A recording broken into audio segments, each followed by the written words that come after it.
Alright, so I'll be completely honest here. I went into Magazine Dreams expecting it to be a run-of-the-mill sports film about a guy's struggles while he gets all buffed up to eventually capture his dream of becoming Mr. Olympia. Well, let me tell you, you're gonna need to go out for ice cream after this one or something, because it is easily the feel-bad movie of the year. Magazine Dreams tells the story of aspiring bodybuilder Killian Maddox, who struggles to find human connection in this exploration of celebrity and violence. Nothing deters him from his dream of superstardom, not even the doctors who warn him of the permanent damage he's causing to his body along the way. So this is a movie that I have definitely been curious about ever since it was first announced. Obviously, Jonathan Majors was on an absolute hot streak for a little while there, and rightfully so. The guy is an actor in every sense of the word. Then he got himself into a bit of legal trouble that really halted his career, and now after a couple of years, the powers that be have decided it's been long enough of a hiatus, and this movie is finally coming out.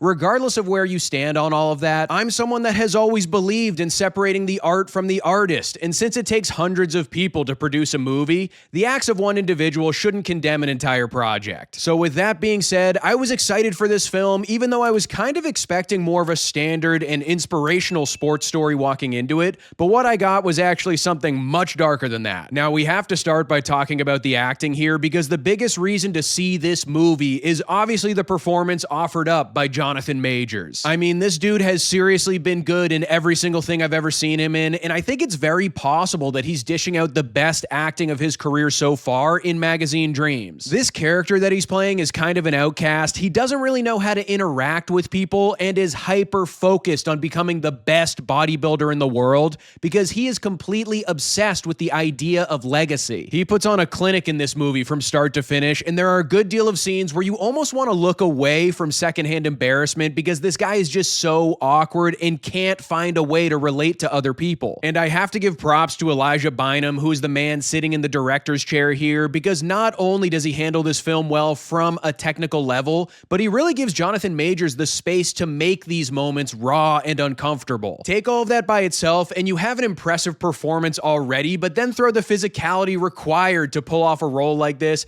and it's just kind of insane the lengths he went to paint the most accurate picture of this character. I mean, the guy's walking around looking like a cross between Larry the Lobster and Johnny Bravo. He is humongous in this movie. When it comes to the rest of the cast, there are a few faces you might recognize here and there, but no one's around long enough to really leave a lasting impact. Shifting to the story aspect of the film, it definitely takes a couple of interesting turns that I wasn't expecting at all, and it almost becomes a character study with shades of Taxi Driver and The Joker, which are two movies I was not anticipating would be solid comparisons here. And the best way to describe this project without really giving anything away is that it's almost like if the Eminem song Stan was about bodybuilding and made into a feature-length film, what you'd probably get in return is Magazine Dreams. No bleach blonde hair required here, but this is a story about unhealthy levels of obsession and what can happen if you keep these types of feelings bottled up inside without anyone to talk through them with. At the end of the day, though, I think the movie just ends up being a little too long when you consider the pretty straightforward story it sets out to tell. It becomes a bit overindulgent and lingers on moments where it's trying to hit you over the head with its messaging when we kind of already understand what's going on without the movie needing to hold our hand a bit. That's not to say that the certain turning points in this character's life that the movie decided to focus on were uninteresting at all,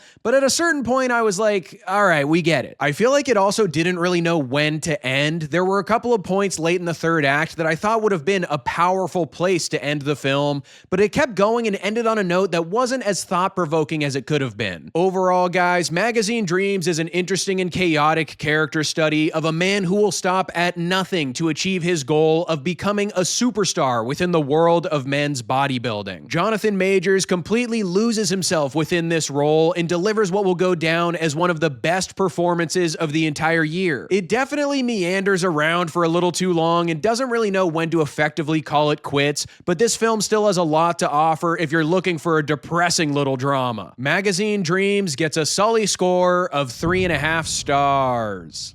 So that's my review of the latest drama. What's your favorite movie where a character will stop at nothing until they achieve their goal? I'm gonna go with Nightcrawler with Jake Gyllenhaal, but let me know in the comments below what you think.